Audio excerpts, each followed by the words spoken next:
There is a quiet truth most people never learn. Control is not about dominance. It's not about power over others, and it's definitely not about forcing the world to bend to your will. Real control is internal. It's what happens when life pushes you and you don't collapse, overreact, or lose yourself. Most people are constantly reacting to messages, to opinions, to pressure, to fear of being replaced, forgotten, or left behind. One bad comment ruins their mood. One setback shakes their confidence. One emotional moment costs them respect they spent years building. And slowly, without realizing it, they become predictable, replaceable, easy to manage, easy to overlook. But there is another type of person. You've felt their presence before. They don't rush.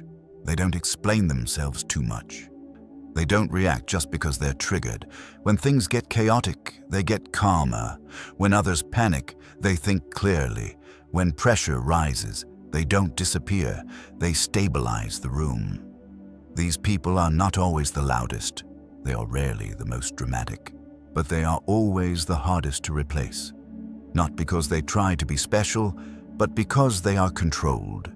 They control their reactions, they control their emotions, they control their standards, even when no one is watching. And over time, that control turns into something rare. Trust, dependability, quiet authority. This audiobook is not about becoming cold or emotionless. It's about learning how to feel deeply without letting emotions run your life. It's about mastering yourself so thoroughly that external chaos loses its grip on you. Because here's the uncomfortable truth most people avoid. The world does not reward potential. It rewards stability. Talent without self-control burns out. Intelligence without discipline gets ignored. Passion without restraint becomes a liability. But when you combine skill with calm, when you pair competence with emotional control, you become someone others rely on, and reliance is the foundation of being irreplaceable. Over the next chapters, we will break down the art of control, not as a concept, but as a daily practice. You'll learn how to pause instead of react, how to stay grounded under pressure, how to silence the ego without shrinking yourself, how to build a version of you that remains steady when others fall apart. This is not motivation. This is not hype. This is training. Training to become the kind of person who doesn't need to compete for attention, the kind of person whose presence reduces chaos, the kind of person whose value doesn't fluctuate with moods, trends, or opinions. By the end of this journey, you won't be chasing significance. You'll be embodying it. And before we begin, take a moment. If you know someone in your life who feels overwhelmed, reactive, lost, or quietly struggling to regain control, someone who needs calm more than advice, discipline more than motivation, and inner strength more than noise, share this video with them. It might be exactly what they need to start improving their life. Chapter 1. Control starts where most people lose it. Their reactions. Most people don't lose control in big dramatic moments. They lose it in small, ordinary ones.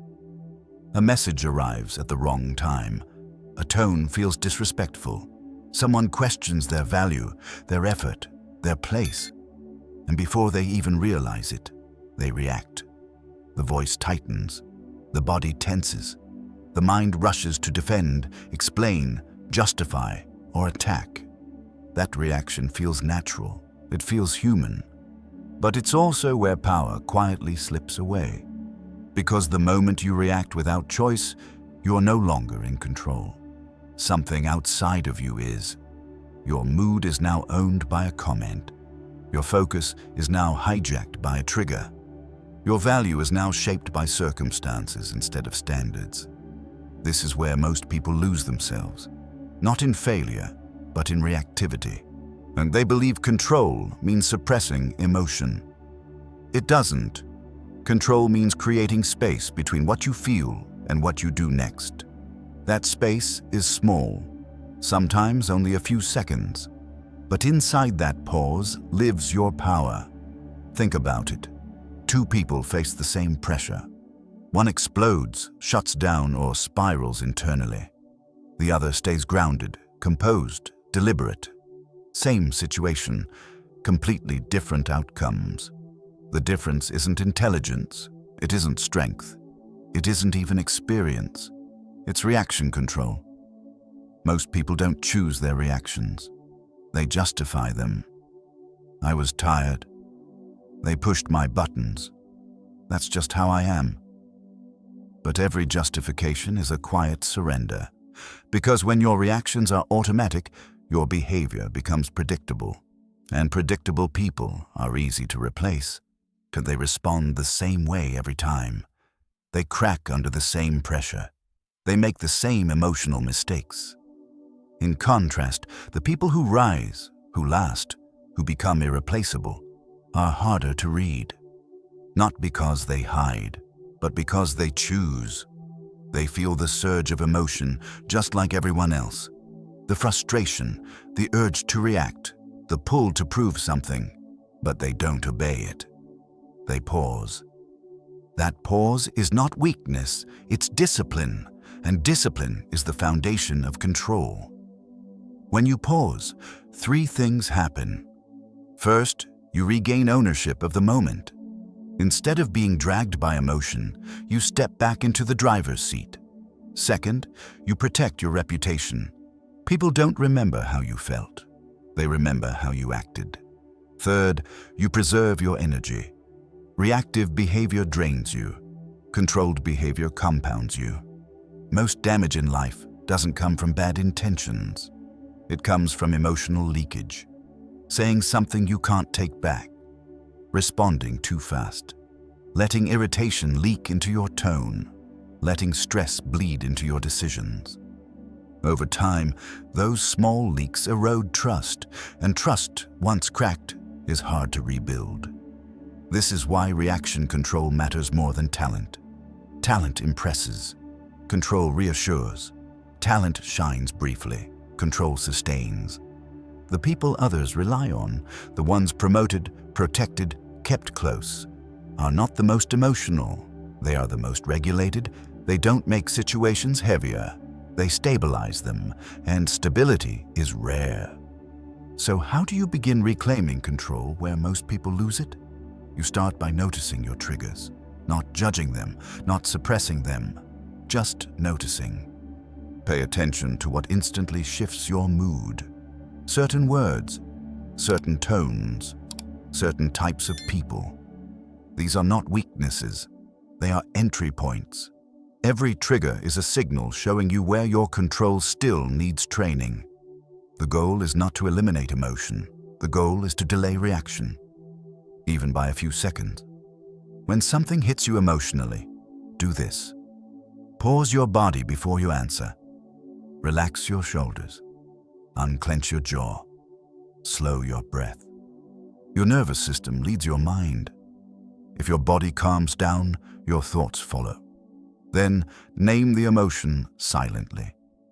Anger, embarrassment, fear, ego. Naming it creates distance. Distance creates choice. Now ask yourself one question. What response protects my long-term value here? Not your pride, not your comfort, your value. Sometimes the answer is silence. Sometimes it's a calm statement. Sometimes it's walking away. Sometimes it's addressing the issue, but without heat. What matters is that you chose instead of reacting. This is how self-control is built. Not in grand moments, but in repeated micro-decisions. Each time you pause instead of react, you strengthen a muscle. Each time you choose composure, you raise your internal standard. Each time you stay grounded, you train people how to treat you. Because people respond differently to someone who doesn't react easily. They speak more carefully. They test you less. They trust you more. Not because you demand respect, but because you demonstrate control. And control is contagious. When you walk into a room calm, others adjust. When you speak without urgency, people listen. when you don't rush to defend yourself. Your presence carries weight. This is how reaction control slowly turns into authority. Quiet authority, the kind that doesn't need validation, the kind that doesn't fluctuate with mood, the kind that makes you difficult to replace. Most people are ruled by their reactions. That's why they feel exhausted, overlooked, and stuck. You don't need to be louder. You don't need to be harsher. You don't need to prove more. You need to pause more, because power doesn't begin when you dominate others. It begins the moment you stop being dominated by your own reactions. And once you master that pause, everything else becomes possible. Chapter 2. Emotional control is the real competitive advantage. There is a quiet advantage that separates people who merely perform from people who last. It's not talent, it's not intelligence, and it's not how passionate you feel on a good day. It's emotional control. In a world where almost everyone is overstimulated, reactive, and emotionally exposed, the ability to stay regulated under pressure has become rare, and anything rare becomes valuable. Most people believe success comes from pushing harder, expressing more, or showing how much they care. But in reality, the people who rise are often the ones who remain steady when others become unstable. Because organizations don't depend on intensity, they depend on reliability. And reliability is impossible without emotional control. You can be skilled and still be a liability. You can be intelligent and still be exhausting to work with. You can be creative and still be unpredictable. When emotions dictate behavior, results become inconsistent, and inconsistency erodes trust. Trust is built when people know what to expect from you, not because you're boring, but because you're stable. Most people underestimate how closely their emotional patterns are being watched. Not consciously, but constantly. How you respond to stress, how you handle criticism, how you behave when things don't go your way. These moments quietly shape your reputation. People don't say it out loud, but they decide very quickly. Can I rely on this person when it matters? Will they stay composed under pressure? Will they make this situation heavier or lighter? And once that judgment is made, it's hard to reverse. And this is why emotional control is such a powerful advantage. It makes people feel safe around you. And safety creates opportunity. When someone remains calm, even when stakes are high, others begin to trust their judgment. They start assigning responsibility. They start offering access. They start keeping that person close. Not because they're the loudest voice in the room, but because they're the most grounded. Emotional control doesn't mean you don't feel stress. It means stress doesn't spill out of you. It doesn't leak into your tone. It doesn't infect your decisions. It doesn't spread to the people around you. Most people confuse emotional expression with authenticity. They think showing everything they feel makes them real. But emotional discipline is not dishonesty. It's leadership over yourself first. Then you can acknowledge emotions internally without broadcasting them externally. You can feel pressure without passing it on. You can be affected without being destabilized. This ability compounds over time. While others burn energy reacting, you conserve it. While others explain themselves, you remain focused. While others fluctuate, you stay consistent. Consistency builds a reputation faster than brilliance ever could. Because brilliance can be temporary, but steadiness signals long-term value. This is especially true under pressure. Pressure reveals emotional habits. Some people become sharp, defensive, or withdrawn. Others become erratic, anxious, or overly controlling. But the people who become indispensable are the ones who remain clear. They don't rush decisions to relieve discomfort. They don't speak just to release tension. They don't act just to feel in control. They slow down, and in doing so, they often make better choices while everyone else is rushing toward mistakes. This is why emotional control is not passive, it is active restraint. It's choosing not to say the first thing that comes to mind. It's choosing not to react to every stimulus. It's choosing not to let your internal state dictate your external behavior. These choices may feel small in the moment, but they shape how others experience you. And how others experience you determines whether you are replaceable or not. Because when pressure hits, people look for anchors. They look for someone who doesn't amplify chaos. Someone who doesn't need emotional reassurance. Someone who stays clear-headed when clarity matters most.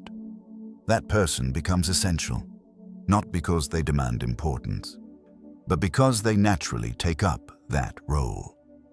To build this kind of control, you must first stop outsourcing your emotional regulation. Many people unconsciously rely on external factors to feel okay. They need validation to stay confident. They need agreement to stay calm. They need praise to stay motivated. The problem is that anything you depend on can be taken away. And when it is, your emotional state collapses. Emotional control begins when you internalize stability, when your sense of balance no longer depends on how others behave, what they say, or how things unfold. This doesn't happen overnight. It's trained. Start by noticing patterns. When do you lose emotional clarity? Under criticism, when ignored, when challenged. These moments are not failures, they are training opportunities. Instead of reacting, practice staying present. Breathe slower than the moment demands. Speak calmer than the situation requires. Move deliberately when others rush. At first, this will feel unnatural. Your ego will push you to respond quickly, to assert yourself, to prove something, but with repetition, restraint becomes strength. You begin to realize something important. You don't need to win every moment to win long term. You don't need to respond to everything to remain respected. You don't need to display emotion to be understood. As your emotional control improves, something subtle changes. People stop testing you as much. They bring you problems instead of drama. They trust you with responsibility without you asking. Not because you tried to impress them, but because you made their world more stable. That is the real advantage. In environments where emotions run high and pressure is constant, the person who remains composed becomes a reference point. Others adjust to them, others take cues from them, others depend on them, and dependence is what makes you irreplaceable. Because skills can be taught, knowledge can be transferred, but emotional steadiness under pressure is earned. And once you have it, you carry an advantage that cannot be copied easily. Emotional control doesn't make you distant. It makes you dependable. It doesn't make you less human. It makes you more effective. And in a world where most people are emotionally exhausted, the one who remains calm becomes invaluable. That is why emotional control is not just personal growth. It is a competitive edge. Chapter 3. Discipline creates a version of you that can't be replaced. There is a reason so many capable people remain overlooked. It's not because they lack potential. It's because their value fluctuates. Some days they are sharp, focused, impressive. Other days they are distracted, inconsistent, unavailable. And in environments that demand reliability, inconsistency quietly disqualifies you. This is where discipline enters, not as punishment, but as protection. Discipline is what turns ability into identity. Anyone can perform well when they feel motivated. Anyone can show up strong when conditions are perfect. But the people who become irreplaceable are the ones who show up the same way, regardless of mood. They don't rely on inspiration, they rely on standards. And standards are built through discipline. Most people misunderstand discipline. They see it as restriction, pressure, or self-denial. In reality, discipline is what frees you from emotional randomness. Without discipline, your output depends on how you feel. With discipline, your output depends on who you are. That distinction changes everything, because feelings are unstable. Identity is not. When discipline is weak, talent leaks. You start strong, then fade. You impress early, then disappear. You promise more than you consistently deliver. Over time, people stop expecting much from you, not because you failed once, but because you failed to repeat success. And repetition is what creates trust. Trust doesn't come from intensity, it comes from consistency. Discipline is how consistency is built. It's the quiet agreement you make with yourself to act according to your values, siak, not your impulses. It's doing what needs to be done even when no one is watching, even when there is no reward, even when it feels uncomfortable. That is why discipline separates those who are admired from those who are relied upon. Admiration is optional. Reliance is earned. The world doesn't need more impressive people. It needs dependable ones. Discipline makes you dependable. When you operate with discipline, others begin to experience you as stable. They know how you will show up. They know your standards won't drop under pressure. They know you won't disappear when things get hard. This predictability is not boring. It's rare. In fact, in a world addicted to novelty, discipline feels almost intimidating. Because disciplined people don't negotiate with excuses. They don't drift. They don't need constant external motivation. As they move forward quietly, steadily, and relentlessly. This is why disciplined individuals are difficult to replace. Not because they are perfect, but because they are consistent. Most systems break because people break their own rules. They promise routines, then abandon them. They set goals, then compromise them. They decide standards, then lower them the moment it becomes inconvenient. Every time that happens, identity weakens. And when identity weakens, confidence becomes fragile. Discipline restores that confidence, not through positive thinking, but through proof. Every disciplined action tells your mind, I can trust myself. That self-trust compounds. You stop doubting your follow-through. You stop needing external validation. You stop over-explaining your intentions. You simply act. This quiet self-trust is felt by others. People can sense when someone is internally aligned, when words and actions match, when promises are kept without reminders. That alignment creates credibility, and credibility creates leverage. Discipline also does something else most people overlook. It protects your energy. Without discipline, energy is wasted on decision fatigue, emotional debates, and internal negotiation. Should I do this today? Maybe tomorrow. I'm not in the mood. With discipline, those conversations disappear. Decisions are made once. Standards are set. Action becomes automatic. This frees mental space. And mental space allows you to think clearly while others are overwhelmed. That clarity is another reason disciplined people rise. They are not distracted by internal chaos. They are not constantly recalibrating. They are not reacting to every emotional wave. They move with intention. Discipline doesn't mean rigidity. It means commitment. You can be flexible without being unstable. You can adapt without abandoning your core standards. The key is to decide what is non-negotiable. Not everything needs discipline, but some things must have it. Your routines, your work ethic, your response to pressure, your personal code. These are the areas where discipline creates an unshakable version of you. A version that doesn't disappear under stress. A version that doesn't collapse when motivation fades.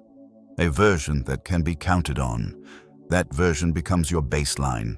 And once your baseline is strong, growth becomes inevitable. Because you are no longer building on emotion. You are building on structure. Most people chase motivation. Disciplined people build systems. Systems don't care how you feel. They carry you forward anyway. This is why discipline is the quiet engine behind long-term success. It doesn't draw attention. It doesn't create hype. But it produces results that last. Over time, people stop questioning your value. They stop checking if you'll follow through. They stop wondering if you're serious. They assume it, and assumption is power. When your discipline is visible through consistent action, you don't need to assert importance. Your reliability speaks for you. That's how discipline turns into identity. And identity is what makes you irreplaceable. Not because you are extraordinary in bursts, but because you are solid, steady, and present over time. In a world full of potential, the disciplined become permanent, and permanence is rare. That is why discipline doesn't just improve your life. It builds a version of you that cannot be replaced. Chapter 4. Control your ego, or it will cost you everything. Most people don't realize how much their ego is running their life. They think ego is confidence. They think ego is strength. They think ego is knowing your worth. But ego is something else entirely. Ego is the part of you that needs to be right. It's the part that reacts when it feels questioned. It's the part that turns feedback into offense and disagreement into threat. And if it's left unchecked, it quietly sabotages everything you're trying to build.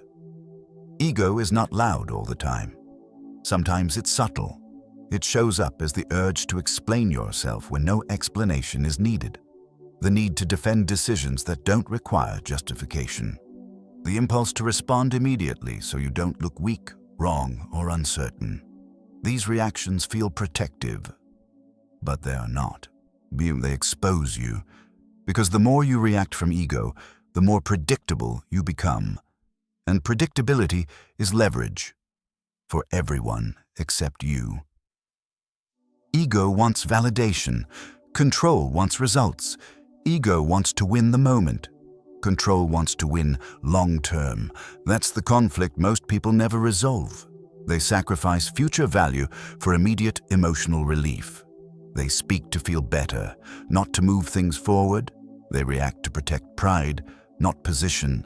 They argue to prove a point, not to improve an outcome. And over time, that pattern becomes expensive. It costs respect. It costs trust. It costs opportunities that never come because people quietly decide you're too reactive, too sensitive, or too difficult under pressure. The truth is uncomfortable but simple. The easier you are to offend, the easier you are to control. If someone can trigger you, they can steer you. If someone can provoke you, they can distract you. If someone can pull an emotional response from you on demand, they have power over you. That power doesn't come from strength. It comes from ego exposure. People with strong self-control don't need to win every interaction. They don't need to correct every misunderstanding. They don't need to announce their value. They let results speak. They understand something ego-driven people don't. Silence is not submission. It's strategy. Not everything requires your response. Not every comment deserves your energy. Not every challenge needs to be addressed publicly or immediately. When you respond selectively, your words gain weight. When you stop reacting to every stimulus, people stop testing you. This is how quiet authority is built. Ego-driven individuals feel compelled to prove themselves constantly. Controlled individuals feel no such need. They are comfortable being underestimated temporarily because they are confident in their long-term trajectory. Ego wants recognition now. Control is patient. That patience is powerful because patience allows you to observe instead of react. You begin to see patterns, motives, power dynamics. You notice who speaks from insecurity and who speaks from clarity. You notice who needs attention and who commands it without asking. And with that awareness, your responses become deliberate instead of emotional. One of the most effective ways to weaken the ego is to let go of the need to be understood. This is difficult. Your mind will resist it. You want people to see your intentions. You want them to know you're competent. You want them to recognize your effort. But chasing understanding often backfires. The more you explain, the more you signal insecurity. The more you defend, the more you invite scrutiny. The more you justify, the more you lower your position. People don't trust explanations. They trust consistency. If your actions are solid, misunderstanding doesn't harm you. If your results are clear, misinterpretation fades on its own. Ego doesn't like this because it feels uncomfortable. But discomfort is the cost of control. Another ego trap is the need to respond emotionally when challenged. Someone questions you. Someone doubts you. Someone pushes back. The ego interprets this as disrespect. But a challenge is not always an attack, and reacting as if it is only weakens your position. Controlled individuals respond differently. They listen first. They assess. They decide whether engagement is necessary. Sometimes the most powerful response is calm clarification. Sometimes it's a measured boundary. Sometimes it's no response at all. The key is that the choice is conscious. Ego reacts automatically. Control responds intentionally. Over time, this distinction becomes visible to others. They see who stays composed when tension rises. They see who doesn't crumble under pressure. They see who can take feedback without emotional collapse. Those people become trusted, not because they dominate, but because they are steady. Ego also drives comparison. It wants to measure, compete, and validate itself against others. This creates constant internal noise. Am I ahead? Am I respected? Am I falling behind? That noise drains focus. Control removes the need for comparison. When your standards are internal, you don't need external confirmation. When your direction is clear, you don't get pulled into side battles. When your ego is quiet, your energy stays where it belongs. On execution, on growth, on mastery. This is why ego control is essential if you want to become irreplaceable. People don't replace skill alone. They replace instability. They replace those who create friction, those who take things personally, those who make situations heavier instead of clearer. Ego adds weight to every interaction. Control removes it. When your ego is under control, you become easier to work with, easier to trust, and harder to replace. You don't demand attention. You don't create drama. You don't need reassurance. You simply deliver. And delivery builds reputation faster than self-promotion ever could. Controlling your ego doesn't mean shrinking yourself. It means refining yourself. It means choosing dignity over reaction, clarity over defensiveness, long-term respect over short-term emotional relief. The more you practice this, the more natural it becomes. You stop feeling the urge to respond instantly. You stop needing to correct everything. You stop taking things personally that were never about you. And in that space, something powerful emerges. Composure. Composure changes how people perceive you. They listen more carefully. They speak more thoughtfully. They treat you with greater respect. Not because you demanded it, but because your presence sets a tone. Ego wants control over others. True control begins with yourself. And once your ego is no longer in charge, you stop losing what matters most: your credibility, your influence, your long-term value. That is why mastering ego is not optional. It is the price of staying powerful without becoming reactive, and the foundation of becoming truly irreplaceable. Chapter 5. Why calm people are always the last ones standing. Pressure doesn't destroy people. It reveals them. When things are stable, almost everyone looks capable. When conditions are comfortable, performance is easy to fake. But when uncertainty rises, deadlines tighten and stakes increase, real differences appear. Some people speed up. They talk more. They rush decisions. They try to force outcomes. Others slow down. And almost without exception, the ones who remain calm are the ones still standing at the end. Calm is not passivity, it is capacity. It is the ability to stay functional when others become overwhelmed. It is the ability to think clearly while emotions are running high. It is the ability to act deliberately when urgency is trying to hijack your behavior. Most people mistake calm for a lack of concern. In reality, the calm is the result of internal control. When pressure hits, the nervous system reacts first. Heart rate rises, breathing shortens, muscles tense. For many people, that physical response immediately turns into mental chaos. Thoughts scatter, focus narrows, decision quality drops. This is where mistakes multiply. Calm people experience the same pressure. Their bodies feel the same signals, but they've trained themselves not to let those signals take over. They regulate first, then they respond. This ability is not talent, it's conditioning. Calm is built through repetition, by choosing to slow your breath when things feel urgent, by choosing to lower your voice when tension rises, by choosing to steady your posture when your mind wants to rush. These choices seem small, but they compound. Over time, your body learns that pressure does not require panic. Your mind learns that urgency does not demand speed. Your behavior becomes anchored instead of reactive. This is why calm people become anchors for others. In moments of uncertainty, people instinctively look for stability.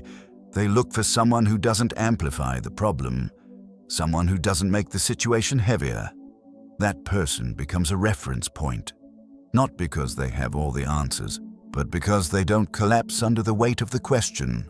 Calm people reduce friction. They don't add emotional noise. They don't escalate tension. They don't turn problems into performances. They focus on what matters next, and that focus creates momentum. In professional environments, this trait is priceless. Projects fail not because of a lack of skill, but because pressure breaks coordination. Communication deteriorates, egos clash, emotions override logic. The calm individual cuts through that.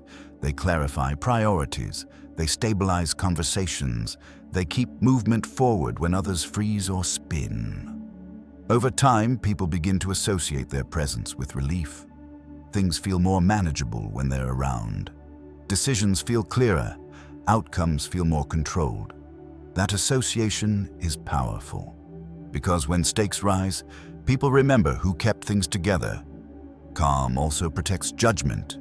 Under pressure, the brain seeks fast relief. It wants to end discomfort, not optimize results. This leads to rushed decisions, defensive actions, and short-term thinking. Calm slows that process down. It creates enough space to ask better questions. What actually matters here? What can wait? What action moves us forward instead of just making us feel better? Those questions rarely get asked in panic. They require composure. This is why calm people make fewer irreversible mistakes. They don't commit emotionally to the first option. They don't lock themselves into positions too early. They don't escalate situations unnecessarily. They preserve flexibility, and flexibility under pressure is a form of strength. Calm also communicates confidence, not performative confidence, not loud confidence, but grounded confidence. When someone remains composed in difficult moments, others assume competence. They assume experience. They assume control. Even if those assumptions aren't always accurate, perception still shapes reality. People listen more closely to calm voices. They follow steady leadership more willingly. They trust measured actions more than frantic ones. This is why calm people often advance faster, not because they are more ambitious, but because they are more trusted. Trust grows when others feel safe handing you responsibility, and safety comes from emotional stability. Calm does not mean you never feel stress. It means stress does not dictate your behavior. You still care, you still engage, you still act decisively, but you do so without urgency bleeding into your choices. This distinction matters. Urgency narrows perspective. Calm expands it. Urgency creates tunnel vision. Calm restores context. In complex situations, context is everything. Another reason calm people last longer is energy management. Panic is expensive. It drains mental energy. It exhausts emotional reserves. It shortens attention spans. People who live in a constant state of urgency burn out faster. Calm people conserve energy. They don't fight every battle. They don't react to every provocation. They don't carry unnecessary emotional weight. This allows them to sustain performance over longer periods, and endurance is often more valuable than intensity. The last ones standing are rarely the most explosive. They are the most durable. Durability comes from calm. It allows you to recover faster. It allows you to stay engaged longer. It allows you to adapt without breaking. Calm also improves how you are perceived during conflict. When disagreements arise, emotional intensity often determines outcomes more than logic. Those who raise their voices lose leverage, and those who become defensive lose credibility. Those who remain calm gain influence. Calm changes the dynamic. It slows the interaction. It forces others to match your pace. It shifts the tone from confrontation to resolution. Even when you disagree, your composure keeps doors open. People may not agree with you, but they respect how you carry yourself. And respect is a currency that compounds. Over time, calm becomes part of your identity. People begin to expect it from you. They trust you to handle pressure. They rely on you when situations become unstable. That reliance makes you difficult to replace. Not because you control everything, but because you don't lose control when it matters. Calm is not something you turn on in emergencies. It is something you practice daily, in how you respond to small frustrations, in how you handle minor setbacks, in how you speak when things don't go your way. Those moments are training. Each time you choose calm over reaction, you reinforce a pattern. Each time you slow down instead of speeding up, you strengthen control. Each time you stay composed, you raise your baseline. Eventually, calm becomes automatic. And when chaos arrives, you don't need to search for stability. You already are it. That is why calm people are always the last ones standing. Not because they avoid pressure, but because pressure doesn't own them. They move through it. And in a world that constantly pushes people to the edge, the one who remains centered becomes indispensable. Chapter 6. Stop chasing.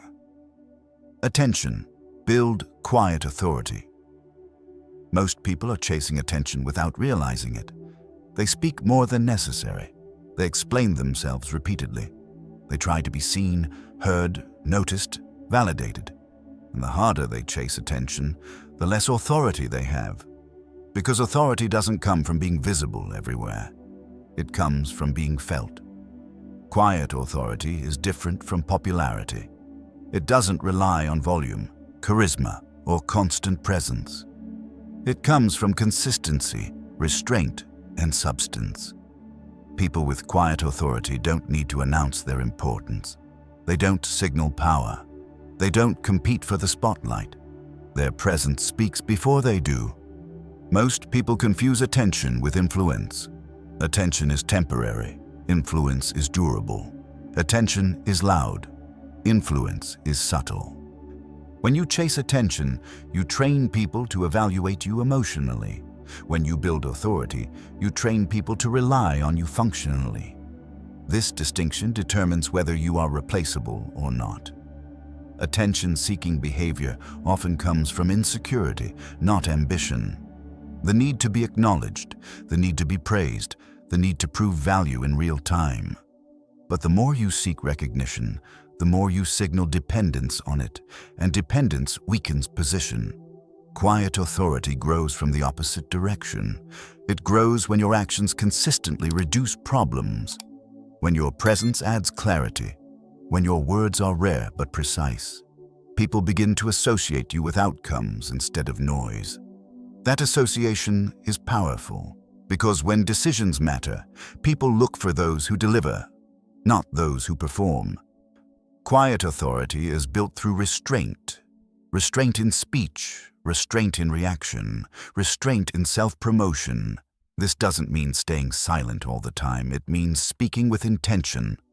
Every word has weight when words are not wasted. When someone who rarely speaks offers an opinion, people listen. When someone who doesn't rush gives direction, people follow. This is not manipulation, it's pattern recognition. People subconsciously assign value based on consistency. Those who talk constantly blur their signal. Those who speak selectively sharpen it. Quiet authority also requires comfort with invisibility. There will be moments when your contributions are overlooked, when others receive credit, when your work speaks quietly in the background. Ego resists this. Authority embraces it, because authority understands the long game. It knows that recognition delayed is often recognition earned. It knows that being underestimated temporarily is safer than being overrated prematurely. People with quiet authority don't panic when attention shifts away from them. They stay steady. That steadiness is noticed. Over time, others begin to see patterns. They see who remains consistent without applause. They see who delivers without constant reminders. They see who doesn't need external reinforcement to stay engaged. Those observations shape trust, and trust is the backbone of authority. Quiet authority also shows in how you handle disagreement. Attention-driven individuals need to win arguments publicly. They need to correct, interrupt, dominate conversations. Authority-driven individuals don't. They listen, they absorb. They choose their responses carefully. They don't argue to prove intelligence. They speak to move things forward. Sometimes that means disagreeing calmly. Sometimes it means letting an idea fail on its own. Sometimes it means saying nothing at all. This restraint makes others more cautious around you. Not fearful, respectful. People begin to consider their words before speaking. They think more carefully when engaging you. They approach you with intention instead of impulse. That shift changes dynamics. Quiet authority also changes how you are perceived in leadership roles. Leaders who demand attention exhaust people. Leaders who command calm earn loyalty. Calm leadership creates psychological safety. People think better around it. They perform better around it. This is why the most effective leaders are rarely the most dramatic. They are measured, they are composed, and they are deliberate. They don't rush decisions to appear decisive. They don't speak to fill silence. They don't perform confidence, they embody it.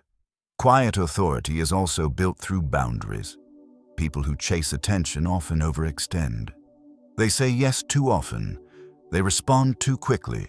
They make themselves constantly available. This erodes value. Scarcity creates importance. Boundaries create respect. When you don't respond immediately, your response gains weight. When you don't accept everything, your acceptance matters. When you don't explain everything, your explanations feel intentional. This doesn't mean playing games. It means valuing your energy. Energy directed selectively becomes influence. Quiet authority also comes from internal validation. When you stop needing approval, your behavior changes. You no longer speak to be liked. You no longer act to be noticed. You no longer shape yourself around reactions. You act from standards. Those standards become visible through consistency. People trust those who trust themselves, not loudly, not arrogantly, quietly. This self-trust allows you to remain composed under pressure. You don't chase reassurance. You don't panic when challenged.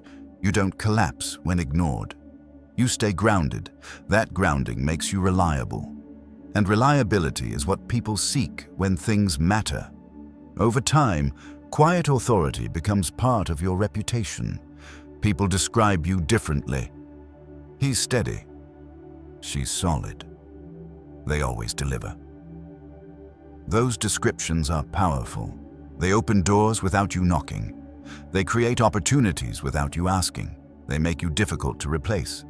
Because while attention can be redirected, trust cannot. Quiet authority also protects you from burnout. Attention seeking is exhausting. It requires constant output, constant performance, constant engagement.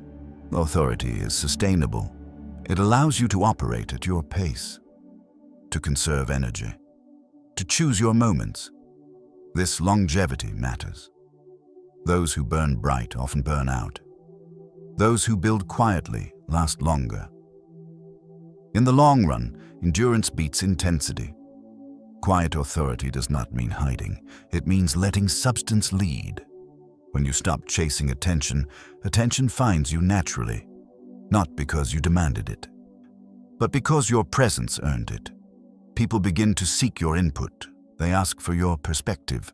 They involve you in decisions, not because you inserted yourself, but because your absence would be noticed. That is the ultimate signal of authority, being missed when you're not there.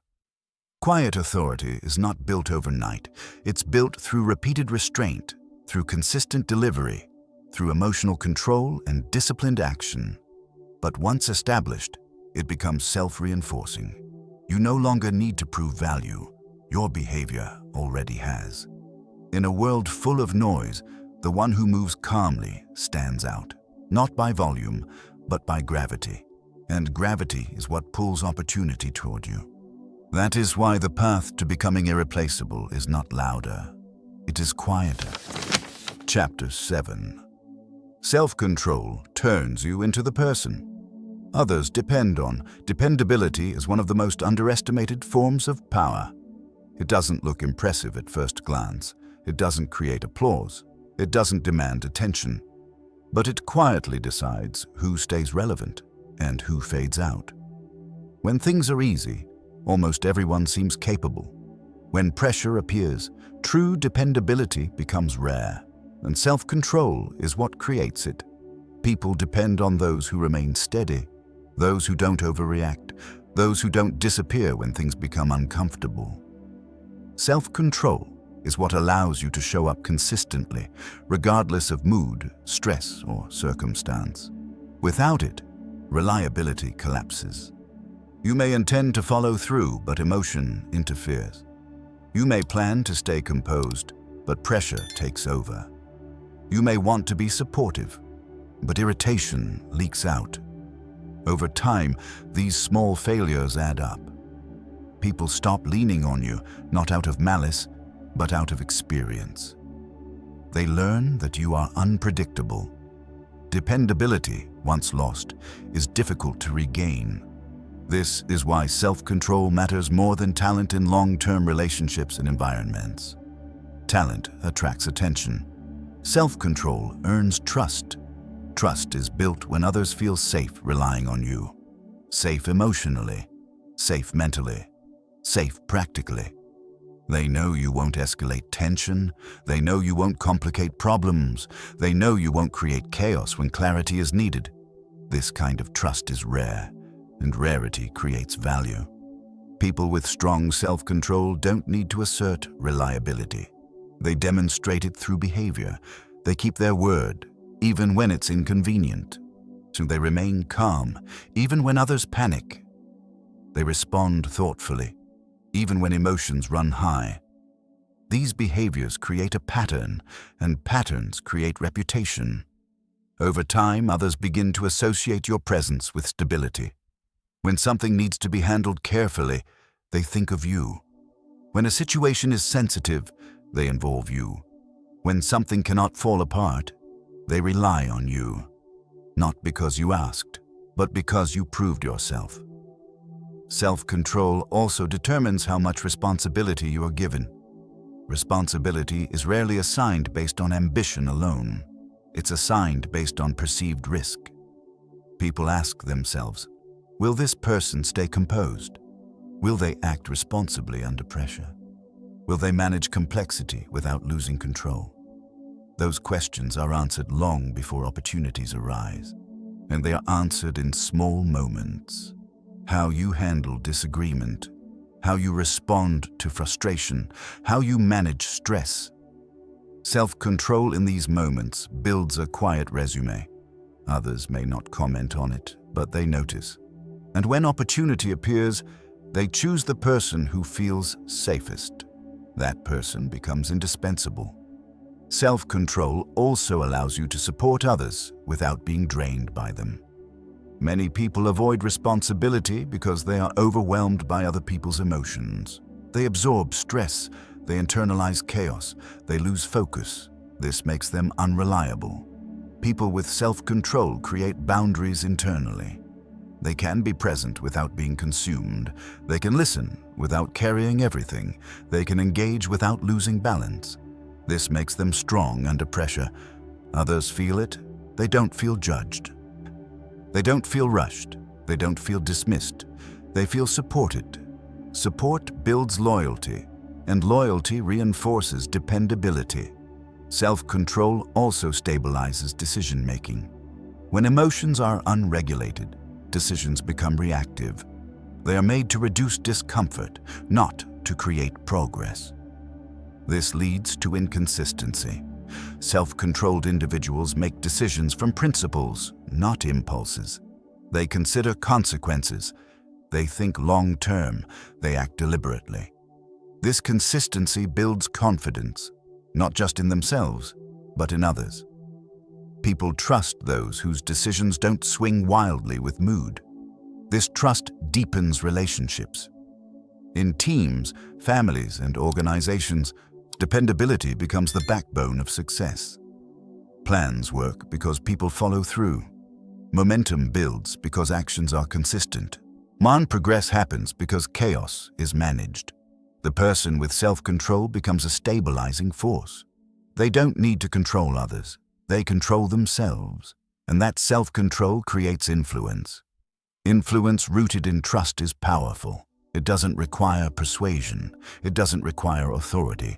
It doesn't require force. People cooperate willingly. They respect boundaries. They value input. They listen because they know you won't misuse their trust. Self-control also allows you to take on more without breaking. People who react emotionally burn out faster. They carry stress home. They dwell on conflict. They replay conversations endlessly. This drains energy. Self-controlled individuals process stress efficiently. They acknowledge it. They learn from it. They release it. This allows them to remain available over time. Availability is another form of dependability. Being present consistently, not just in bursts. Over time, this consistency compounds. Others begin to assume your reliability. They stop double-checking. They stop micromanaging. They stop worrying. Assumption of reliability is a sign of trust, and trust is the foundation of being irreplaceable. People rarely replace those they trust deeply. Even when skills can be taught, even when alternatives exist, because replacing dependability feels risky. Self-control also shapes how you handle mistakes. Everyone makes them, but self-controlled individuals don't collapse under error.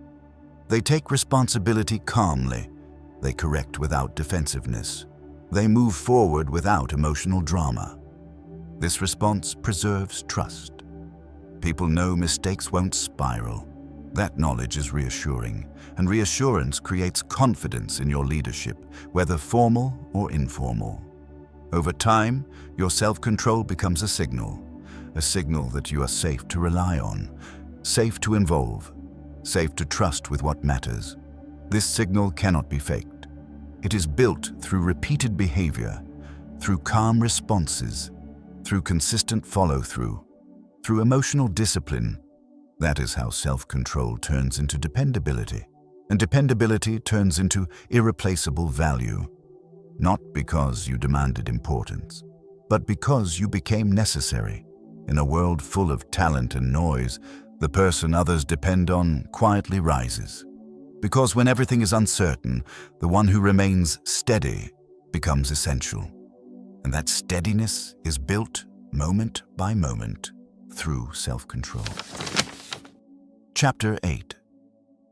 Master yourself and you'll never need to compete. Competition dominates how most people think about success. They measure themselves against others. They track who is ahead, who is falling behind. They feel pressure to prove, outperform, and stay visible. This constant comparison creates tension. It sharpens insecurity. It fuels anxiety. It keeps attention outward instead of inward. But there is a quieter path. one that removes the need to compete entirely. That path is self-mastery. When you master yourself, competition loses its grip on you. Not because you stop caring about growth, but because your reference point changes. You stop measuring progress against others. You start measuring it against your own standards. This shift is subtle, but powerful. Most competition is driven by uncertainty. People compete when they are unsure of their value. They compare when they lack internal benchmarks. They chase validation when self-trust is weak. Self-mastery resolves this uncertainty. When you know your standards, you no longer need comparison. When you trust your process, you don't rush to prove anything. When you are grounded in discipline and control, external noise fades. You become internally anchored. That anchor changes how you move through the world. You no longer react to others' success as a threat. You no longer feel diminished by someone else's progress. You no longer chase recognition to confirm your worth. Instead, you focus on refinement. Refinement of your habits. Refinement of your reactions. Refinement of your thinking. This inward focus compounds faster than outward comparison ever could. Because competition divides attention, mastery concentrates it. People who compete externally are constantly distracted. They watch others instead of building themselves. They adjust direction based on trends instead of principles. They burn energy, worrying about position instead of progress. Self-mastered individuals move differently. They commit to their path. They raise their standards quietly. They let time do the talking. This creates a different kind of confidence. Not confidence based on being better than someone else, but confidence rooted in self-alignment. You know who you are. You know how you operate. You know what you tolerate and what you don't. That clarity removes urgency. Urgency is what drives competition. The fear of missing out. The fear of being left behind. The fear of not being enough. Self-mastery dissolves those fears, not by denying them, but by replacing them with discipline and control. When you are disciplined, progress is inevitable. When you are controlled, setbacks don't derail you. When you are consistent, growth becomes predictable. Predictable growth removes panic, and without panic, competition loses its emotional charge. Another reason self-mastery eliminates competition is that it makes you unique, not in a performative way, in a functional one. Most people share similar emotional patterns. They react the same way to stress. They collapse under similar pressures.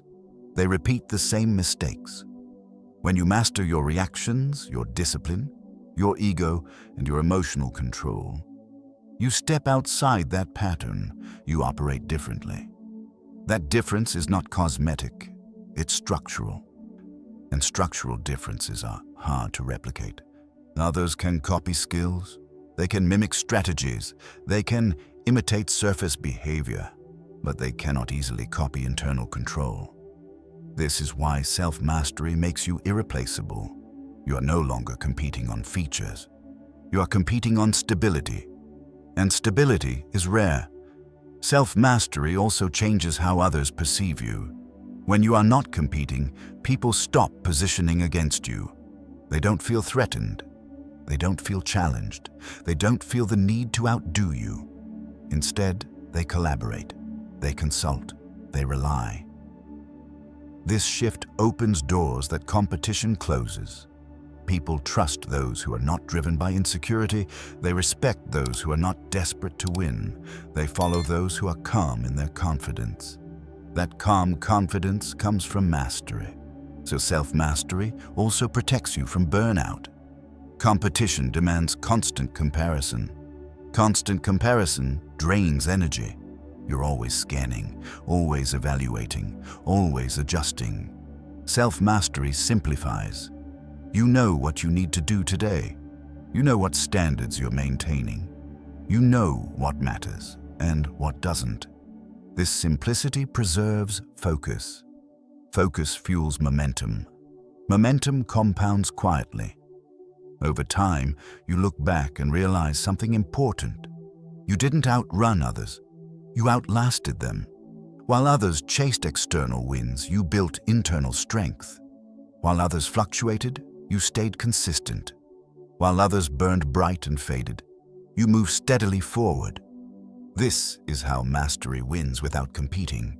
It also reframes success. Success stops being about recognition. It becomes about alignment. Are your actions aligned with your values? Are your habits aligned with your goals? Are your reactions aligned with your long-term vision? When alignment is strong, confidence follows naturally. You don't need applause to feel solid. You don't need comparison to feel capable.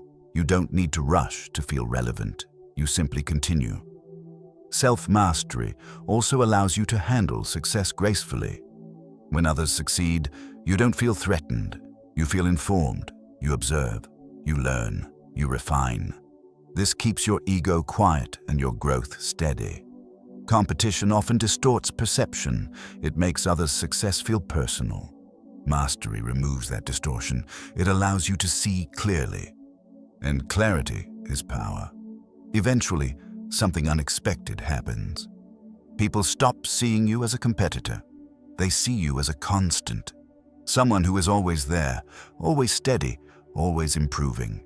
That perception is powerful. It shifts how opportunities come to you. You are invited, not because you demanded a seat, but because your presence is valued. That value is built through mastery, not competition. Mastering yourself doesn't mean withdrawing from ambition. It means refining it. Ambition becomes focused, directed, sustainable. You still aim high, but you do so without anxiety. You still grow, but you do so without comparison. You still succeed, but you do so without chasing. This is the final layer of control. Not control over others, not control over outcomes. Control over yourself. When you reach this point, competition becomes irrelevant, because you are no longer playing the same game. So you are building something deeper, something stable, something that lasts. And in a world obsessed with winning, the person who masters themselves quietly becomes the one everyone else measures against, without ever needing to compete.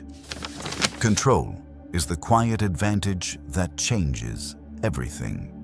Control was never about force. It was never about dominance, and it was never about proving anything to anyone. True control has always been internal. Throughout this audiobook, one truth has repeated itself in different forms. The people who last, who rise, who become irreplaceable are not the most emotional, the loudest, or the most reactive. They are the most regulated. They control their reactions when others lose theirs. They maintain discipline when motivation fades. They keep their ego quiet when pressure tries to provoke them. They remain calm when chaos pulls everyone else apart. They build authority without chasing attention. They become dependable without demanding importance. They master themselves instead of competing with others, and because of that, they stand apart without trying. Control is not something you turn on in critical moments. It is something you practice daily, quietly, repeatedly. In how you pause before responding, in how you show up when no one is watching, in how you hold your standards when it would be easier to lower them, in how you choose composure over reaction, restraint over impulse, clarity over noise. These small choices shape who you become. Over time, they shape how others experience you. People begin to feel safer around you. They trust you more. They rely on you when things matter. They notice your absence when you're not there. That is what it means to be irreplaceable. Not admired from afar, not praised loudly, but needed. And the most powerful part is this: you don't need permission to build this version of yourself. You don't need approval. You don't need validation. You don't need perfect conditions. You need consistency. The world will always be unpredictable. People will always test boundaries. Pressure will always exist. But when you control yourself, none of that owns you. You stop being pulled in every direction. You stop leaking energy into reactions that don't serve you. You stop competing for attention and start commanding respect through presence. Control becomes your baseline. Calm becomes your signature. Discipline becomes your identity. And once that identity is established, your value no longer fluctuates. You don't rise and fall with emotion. You don't disappear under stress. You don't need to announce your worth. It's felt. If you take one thing from this audiobook, let it be this. Every moment you choose control over reaction, you're investing in a future version of yourself that cannot be easily replaced. That future is built quietly, patiently, relentlessly, and it starts the next time life pushes you and you choose to stay grounded. Thank you for listening, for reflecting, and for choosing growth that goes deeper than surface motivation. If this audiobook resonated with you, take a moment to apply it, not all at once, but one controlled choice at a time. And if you know someone who is overwhelmed, reactive, or struggling to regain control of their life, share this with them. It might be the first step they need toward becoming calm, steady, and truly irreplaceable.